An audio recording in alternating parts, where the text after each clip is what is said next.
Hoy vamos a ver las características de la escultura y la pintura en Grecia, y con esto acabamos todo lo que fue la cultura griega. Si ven, es una cultura muy extensa. Nos tomó varias clases poder ver todo el temario, pero pues es muy importante porque, como les dije al principio, de Grecia es la cuna de la civilización occidental, y a partir de ellos pues es como se desarrolló pues gran parte de lo que somos ahora. En realidad se puso en pausa un poco en la Edad Media, pero pues se retomaron todos los ideales griegos en el Renacimiento y pues en los movimientos posteriores. Entonces, una de las características más importantes de Grecia es su escultura.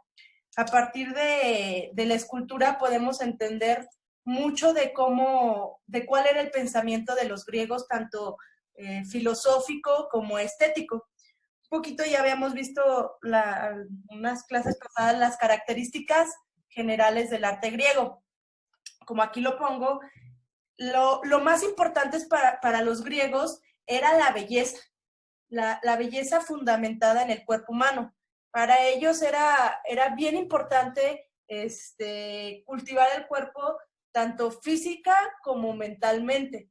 Por eso es que tenían como ya lo vimos en los edificios, tenían las palestras y los gimnasios, porque eran estos lugares donde la gente iba y hacía pues todo el ejercicio para estar en buena condición física. Incluso se dice que ellos, las personas que estaban, pues no sé, gorditas, pasadas de peso, pues eran como discriminadas. Para ellos era muy importante hacer dieta, comer bien, ir al gimnasio. Un poco me suena no sé, a lo que pasa en el mundo actual, ¿no? De que la gente le encanta ir al gym y subir foto, una selfie mientras está haciendo ejercicio o presumiendo su comida, no sé. Un poco era eso también en la antigua Grecia, porque ellos consideraban la belleza como algo fundamental de su cultura. Y la belleza era fundamentada en las proporciones y la simetría. Todo tenía que estar proporcionado, como lo habíamos dicho. Un rostro era más bello si tenía mayor simetría. No les gusta, bueno, lo vemos más adelante. La belleza se daba en cuanto a la imitación de la naturaleza. Para ellos, los patrones más bellos se encontraban pues en el cuerpo, en los animales, en la vegetación. Eran como muy dados a centrar su atención al mundo natural. Entonces, a partir de la belleza física y la belleza del mundo natural, es como ellos van a retomar estos temas en su escultura. Ah, caray. Ok. Características ya generales de la escultura. Las anteriores fueron como del arte en general griego. Una de las características más importantes, pues ya lo vimos, el antropocentrismo, es que todo estaba dedicado hacia el humano. El antropometrismo es que todo lo medían en relación al cuerpo humano, también ya lo habíamos visto. El canon eran como las reglas que ellos tenían de cómo se iban a configurar sus obras de arte. Y el naturalismo idealizado es que toda la naturaleza la veían como si fuera totalmente bella. Por ejemplo, si ellos iban a pintar una flor, por ejemplo, no iban a pintar la flor marchita, porque pues era fea, no era estética. Ellos iban a buscar la más bonita flor para pintarla. Entonces, idealizaban todo lo veían como, no podemos pintar cosas que no sean perfectas, o no podemos esculpir cosas que no sean perfectas. Por eso se dice que era idealizado. Dice que va a tener una evolución. En la escultura se nota una evolución muy clara desde su periodo arcaico hasta su periodo más reciente. Y se va a notar en la forma en la que están hechas las esculturas. Ahorita con los ejemplos les va a quedar claro por qué. El material que ellos utilizaban era madera, piedra y mármol.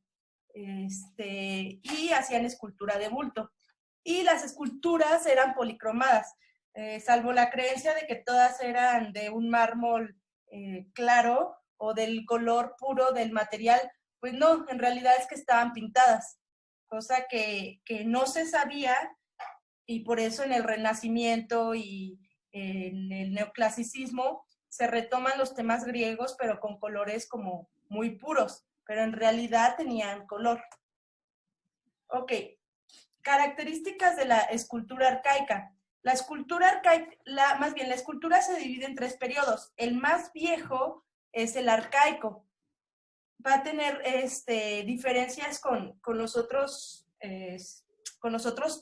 periodos, al igual que como lo vimos con la arquitectura, los órdenes dórico, jónico y corintio.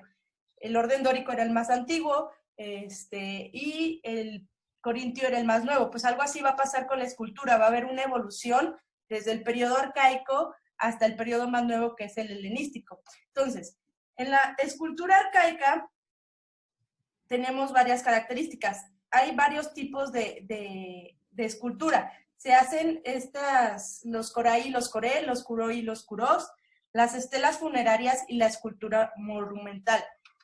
¿Qué características va a tener? Hieratismo, ya hemos visto este término varias veces, frontalidad, geometrización, y va a ser un modelado sencillo el que se va a realizar con una geometría simple. Vamos a ver esas características. En la antigua Grecia, en la escultura arcaica, tenían estas esculturas dedicadas a la mujer, que se van a llamar los coré, y si se pone en plural es los curós. Dice que tenían una forma hierática. Esta forma hierática recuerda mucho a la escultura de Egipto y de Mesopotamia. ¿Se acuerdan de los orantes? Esta escultura que estaba enfrente de los templos, todo el tiempo viendo como hacia la divinidad y con las manos como en forma de rezar. Esa forma hierática es esta forma como muy rígida de la escultura. La frontalidad, al igual que lo veíamos en Egipto, las esculturas egipcias no se podían como que rodear, solamente era para que las vieras de frente. Pues aquí en la escultura arcaica pasa lo mismo. Tú te paras aquí y solo la puedes ver de frente. No es necesario rodearla porque pues no tiene mayor motivo. Entonces, como primera, las coré y los curós, la figura femenina. Y luego tenemos los coray y los curoi, que es lo mismo que las anteriores, pero están representando figuras masculinas. Las mismas características, frontalidad, no las puede, o sea, sí las puede rodear, pero pues no hay mucho que ver, es para verse de manera de enfrente, ¿no? Y luego dice que son muy geométricas. ¿A qué se refiere la geometría? Si yo empiezo a poner figuras geométricas, por ejemplo, el torso me resulta con un cuadrado. Y luego aquí también puedo geometrizarlo. O sea, es muy fácil que yo encuentre la geometría que tienen estas figuras porque son muy rígidas. Entonces, por eso se dice que son geometrizadas. Aquí incluso puedo encontrar un triángulo, ¿no? Puedo empezar a geometrizar de una forma como muy simple. Y pues esto hablaba de que no tenían como tanta capacidad técnica para sacar otro tipo de figuras. Entonces, por la forma más fácil de hacer, pues figuras geométricas. Al igual el cabello, vean, era como muy, muy rígido. Se podía geometrizar, vean, aquí puedo sacar un medio círculo y un cuadrado. Entonces, por eso decían que era con estas características. Normalmente se representaba también una característica de lo arcaico, es su poco movimiento. O sea, parece que está rígido y nada más como esa insinuación de movimiento se la dan con este pie que ponen uno delante de otro. Pero de ahí en más, pues todo está como, pues sí, la palabra es rígido. Otro tipo de escultura que ellos hacían eran las estelas, como ya lo vimos también en Mesopotamia y Egipto. Las estelas pues eran estas esculturas en relieve que servían pues en las otras culturas con un objetivo de escritura y de comunicación. y aquí pues empezaban a plasmar escenas como de la vida cotidiana. Ya no era como, vamos a escribir en la estela, ¿no? La escultura monumental. Ayer vimos las partes de los templos. Toda la parte en este estilo dórico, decíamos que aquí en la parte del friso, los triglifos, que son estos, y las métopas, empiezan a empezar estos bajorrelieves en las métopas, como una especie de escultura muy simple que adornaba los templos griegos, y también en los frontones. Ok. En cuanto a la escultura monumental arcaica, tenemos que hay otro tipo de columnas que no vimos ayer. Estas columnas se llaman las cariátides. Las cariátides son columnas con forma de mujer que iban a tener la función, pues sí, de sostener el entablamento. Entonces, otro tipo de columnas que podríamos agregar al orden dórico, jónico y corintio, pues son las cariátides. Entonces, eran monumentales porque pues eran estas grandes columnas que cargaban el entablamento de los templos. Ok, entonces, como conclusión, figura femenina y masculina. Las estelas funerarias y escultura monumental la encontramos en las cariátides. Pues ya las características ya lo vimos. Esto de la escultura arcaica.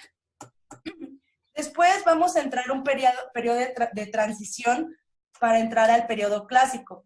En este periodo de transición, vean cómo empieza a cambiar la figura de las esculturas. Sigue siendo como muy rígida. Yo aquí lo comparo, vean, todavía se puede geometrizar de alguna forma, pero empieza a tener movimiento la figura. Yo aquí lo puedo comparar como, no sé, si ustedes hacen como movimiento de robot, o sea, sus movimientos son como muy rígidos. Denme un segundo. Okay. Son como muy rígidos. Ustedes pueden ir poniendo las manos en distintas posiciones, pero no se siente el movimiento como que tan fluido. Incluso si lo hacen ahorita, van a ver que pueden obtener ese tipo de posiciones que sí tienen movimiento, que sí insinúan el movimiento, pero todavía se sienten como muy pesadas. Entonces, vemos que sí podemos geometrizar la figura, pero ya cambió, o sea, ya no es esa frontalidad y hieratismo de las figuras arcaicas. Empieza a haber esta búsqueda de generar un movimiento. Entonces, eso nos lleva a la escultura clásica. En la escultura clásica, sus características es que ya desaparecen los arcaicismos. La sonrisa, por ejemplo, de las figuras arcaicas, no se las enseñé, pero vean cómo era. Está como que no muy bien hecha, vaya. Y en la escultura clásica van a desaparecer esa característica de la sonrisa. Ya hay un dominio de la anatomía, otra vez el naturalismo y el objetivo de la belleza ideal. Escultores que se tienen que aprender, bueno, no aprender, pero sí tener en cuenta los más importantes de la cultura clásica y que van a ver en todos lados son Virón, Polícleto, Fidias y Cresídas. Entonces, bueno, por ejemplo aquí, ¿qué diferencia? Yo aquí ya veo una diferencia totalmente de lo que era la escultura arcaica. O sea, la escultura arcaica, si yo la dibujo, la puedo representar como esto, ¿no? Ay, que eso me sale. Bueno, muy fácil. Y aquí, pero bueno, o sea, la idea es que es como un cuerpo muy rígido, que podría encuadrar en un rectángulo. Y aquí vean cómo empieza a tener todo este tipo de movimiento, empieza a existir la línea curva. En la figura arcaica no existía para nada la línea curva, y aquí empieza a generar pues esta idea de movimiento.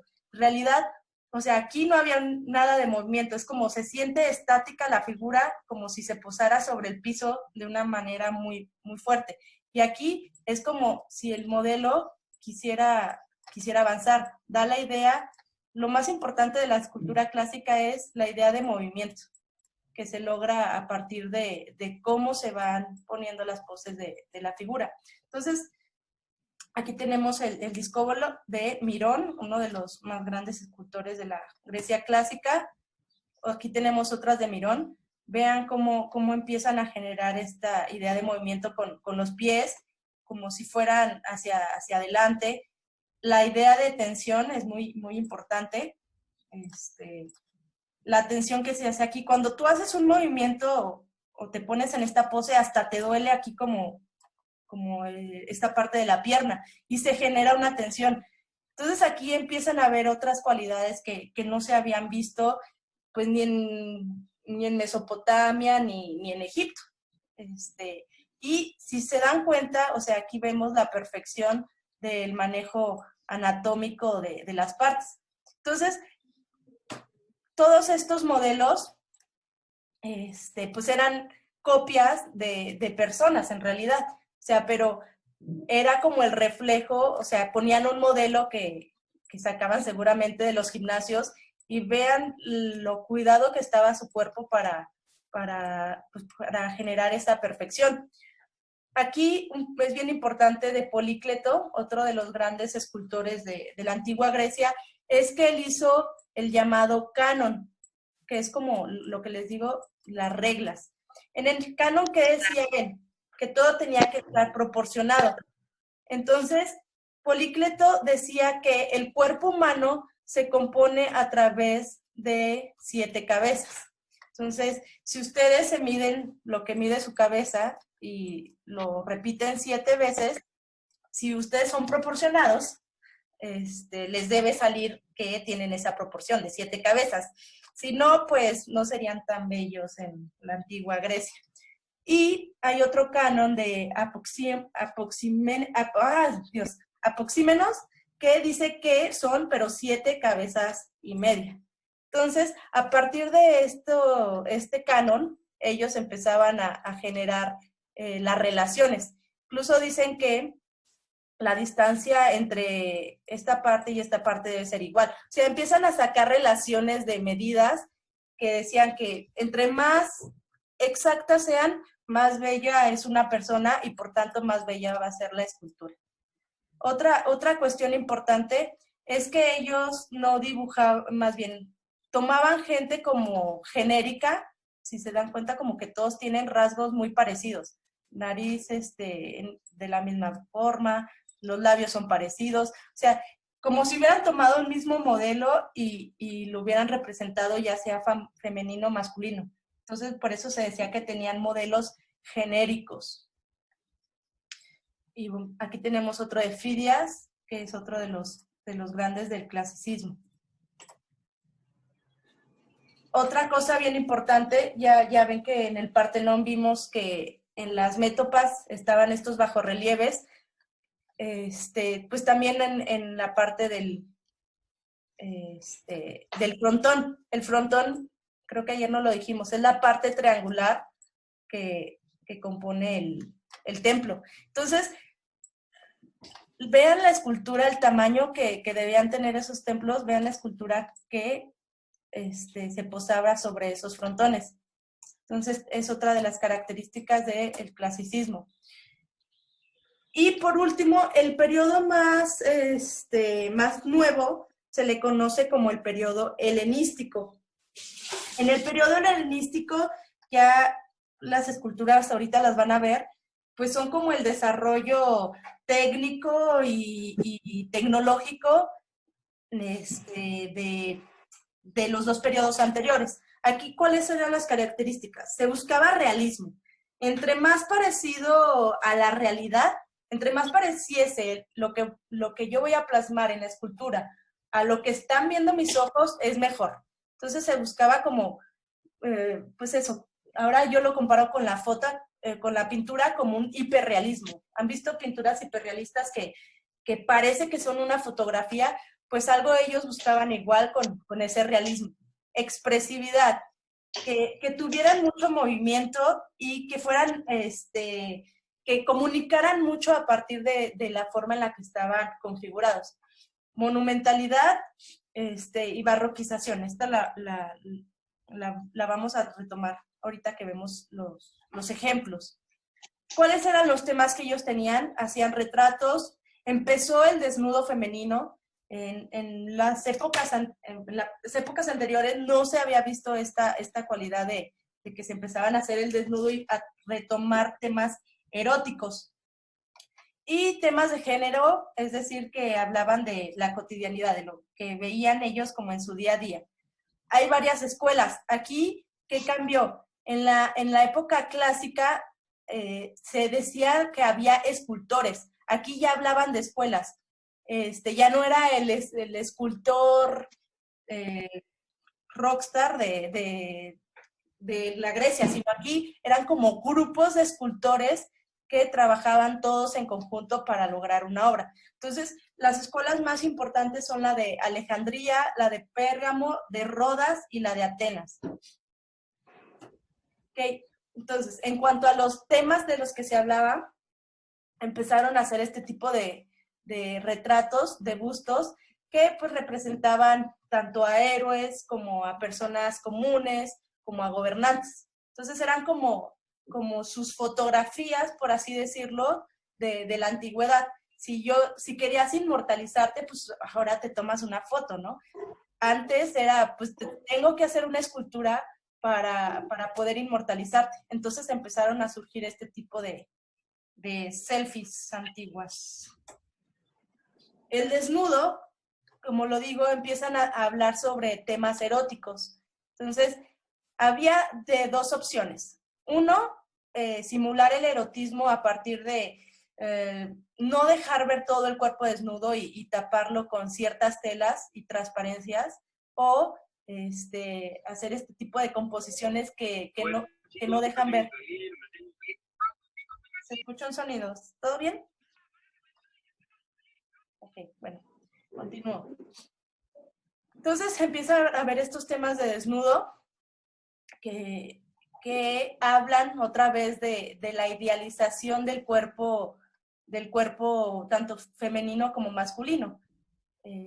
Los cánones también, pues ahí eran como bien importantes, o sea, la figura femenina tenía que ser una mujer alta, blanca, sí, pues un poco, yo creo que ahí nace como este canon de las mujeres güeras y altas son mucho más bellas, ¿no? Esto lo retomaban un poco en Grecia, pero bueno, eran sus creencias de cuestiones de belleza. Eso al final pues se puede ver en cada región que cambiaba mucho qué se considera bello en un sitio y qué se considera bello en otro. Temas comunes. Aquí en la época helenística empezaron a hablar de lo que ellos veían pues en su día a día. Por ejemplo, aquí tenemos los luchadores, que seguramente era una escena muy común de lo que se veía en los gimnasios o en las palestras o en los Juegos Olímpicos. Entonces ellos empezaron a representar estos temas del día a día. Incluso esta me gustó mucho, la vieja ebria, ¿no? O sea, ya no representaban como en el antiguo Egipto solamente a sus dioses. Aquí ya una señora X de la vida podría ser representada en la escultura. Entonces empezaron con estos temas de la vida diaria que a mí me parece pues que representa muy bien cómo vivían ellos, ¿no? ¿Qué hacían? La escuela, por ejemplo, aquí tenemos la escuela de... no, ya se va a acabar. Bueno, la escuela de Alejandría, la escuela de Pérgamo, la escuela de Rodas. Si se fijan, pues ya esta es como la máxima belleza que creo que pudo alcanzar en la escultura. Y por último aquí vemos esta escultura de la escuela de Rodas. Vemos aquí ya el movimiento que tenían el movimiento y la perfección de las figuras, pues ya es totalmente contraria a lo que se tenía en el periodo arcaico. Vean todo este movimiento.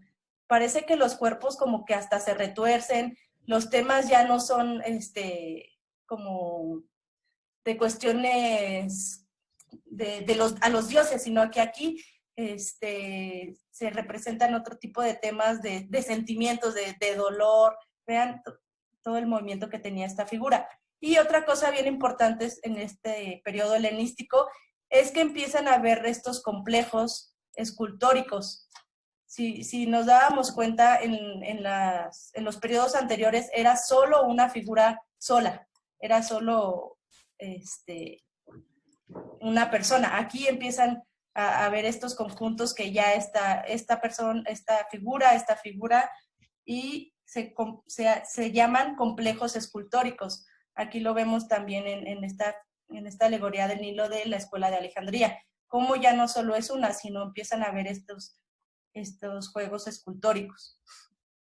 Y bueno, en cuanto, ya rápido porque quedan 8 minutos, en cuanto a la pintura, es muy poca la pintura que hay sobre Grecia, hay muy pocos vestigios, entonces, pues lo único que se conoce sobre la pintura son los templos policromados, que ya vimos, y los vasos cerámicos. De ahí en más no hay como una evidencia de más pintura. Entonces aquí vemos como una reconstrucción de cómo debió verse un templo griego policromado.